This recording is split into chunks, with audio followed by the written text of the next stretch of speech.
Olha só, meu povo, a gente sabe que quando o assunto é reforma e obra em casa, dores de cabeça são inevitáveis. Mas como a gente deve agir quando recebemos serviços mal feitos, mão de obra ruim, entre outros problemas? Ô Glaucinha Araújo, eu tenho certeza, minha filha, que você, a Dona Maria, a sua mãe, vocês já passaram por isso com toda a certeza. Eu duvido que alguém não passou, Glaucinha. Ai, João, chega a dar até uma frieza no meu coração, viu? Quando eu lembro disso, porque contratei para fazer a pintura lá em casa. A pessoa foi, deu o preço dela, eu nem questionei. Quando chegou o dia, começou a fazer, chegou no processo de emassar. Aí ele veio e disse, ó, dá não, eu não vou continuar esse serviço, por isso e por aquilo. Deixou lá, meu filho, eu tive que procurar outra pessoa. Então, um serviço que ia custar ter mais ou menos uns 5 dias, eu passei um mês cheio de poeira na minha casa com minha mãe que tem mais de 90 anos. Então é um absurdo muito grande. Todo mundo tem uma história para contar, viu, amigo? Por isso é que a gente convidou para essa conversa a professora em Direito, Ana Patrícia Gama, advogada. Bom dia.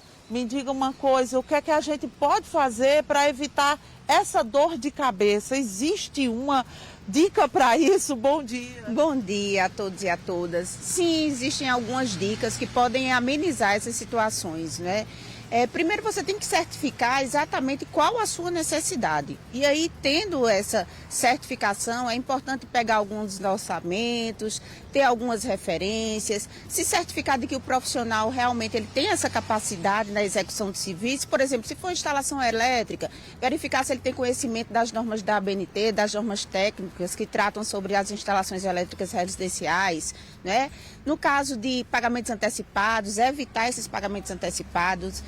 Se ele, porventura, pedir algum pagamento antecipado para aquisição de materiais, é interessante que você mesma vá comprar esses equipamentos e entregue a eles e reste a pagar apenas a mão de obra. E principalmente ter o contato desse profissional, né? Então, geralmente, quando o consumidor ele pega esse orçamento, é importante que no orçamento conste os contatos, o local onde ele se situa, para eventual problema que ocorra na execução da obra, a pessoa, o consumidor, possa recorrer aos órgãos de proteção ao consumidor, como, por exemplo, o PROCON ou o Juizado Civil Especial. É importante a gente fazer um documento, um contrato, mesmo aquele ali que a gente mesmo faz em casa? Sim, é importante fazer esse contrato, mas é importante também que as pessoas entendam que aqueles contratos informais, aqueles contratos verbais, eles têm validade, são contratos que são acobertados pelo Código de Defesa do Consumidor. Então, isso não é um empecilho para que elas busquem, né, o apoio da Justiça ou dos demais órgãos de proteção ao consumidor. Agora, nesse tempo que a gente está de internet e tudo, esses vídeos que a gente faz, que às vezes a gente chega e diz, eu vou mostrar que eu estou fazendo essa reforma, eles valem para provar que aquele profissional estava lá fazendo e abandonou a obra? Sim, hoje a consecução, a construção do arcabouço probatório é muito mais fácil, né? Nós temos vários mecanismos que podemos fazer isso.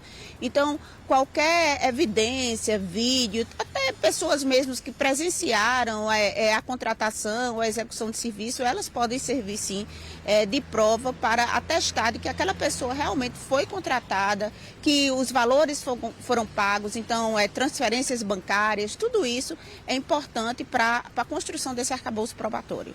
No meu caso, que ele deixou a obra pela metade lá, ele podia ser penalizado por isso? Sim, poderia. Se ele deixou a obra pela metade, né, o consumidor ele tem algumas possibilidades a fazer. Ou ele pede a restituição completa dos valores que forem, porventura, pagos. Ele pode, inclusive, pedir a reexecução por um outro profissional, né? Ou então ele pode pedir o abatimento do preço. No caso do abatimento do preço, seria no caso de o que ele tem executado ainda sirva para o consumidor de alguma forma, que ele possa complementar.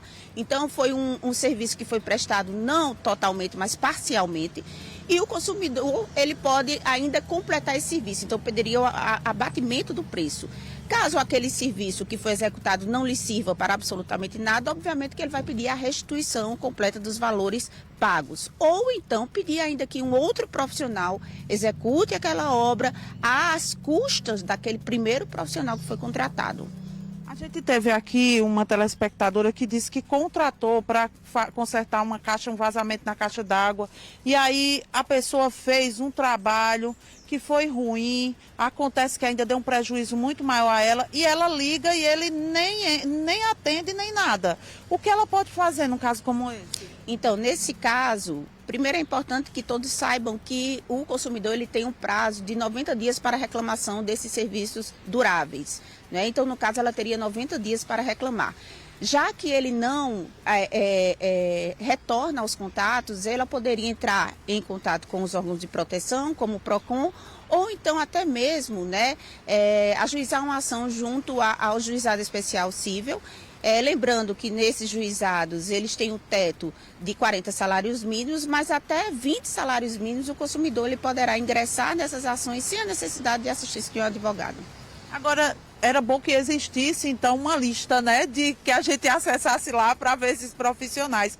Porque muitas vezes alguns vão para a justiça, outros não, né? Que a pessoa fica, no meu caso, eu disse, não, vou resolver isso procurando outra pessoa. Mas é importante que a gente entre na justiça, já que é simples até fazer isso. Sim, é importante, é simples, é uma questão não só de ressarcimento, né, daquilo que foi pago, do tempo que foi desprendido, porque não é só a questão da importância econômica em si, né, mas o dano de você perder seu tempo, né, buscando o serviço. Além do mais, tem um fator educativo, para que essas pessoas não achem que simplesmente elas abandonam aquela prestação de serviço que ela se comprometeu de livre e espontânea vontade, né, e o consumidor fique a ver navios, como nós podemos falar, né? Isso. Muito obrigada pela entrevista, viu? Obrigada, o prazer é meu, todo meu. Ó, gente, foi bom, não foi não? Você aí agora de casa, já está sabendo o que precisa fazer. Agora eu tenho uma dica bem importante também para você. Fuja daquele profissional que diz, eu sei fazer encanação, eu sei fazer iluminação, eu sei colocar piso, eu sei pintar a casa, porque numa dessas daí ele vai fazer um serviço ceboso, viu? E um desses aí. Então é melhor você pegar um que sabe fazer só aquilo, contratar o outro que sabe fazer aquilo outro, porque senão fica complicado. E aí qualquer coisa entra na justiça. João, volto contigo. Ou faz tudo, no final das contas não vai fazer nada, essa é a verdade. Obrigado, Glaucinha, agradeço a nossa entrevistada, excelente, hein? Esclareceu tudo, muito bom.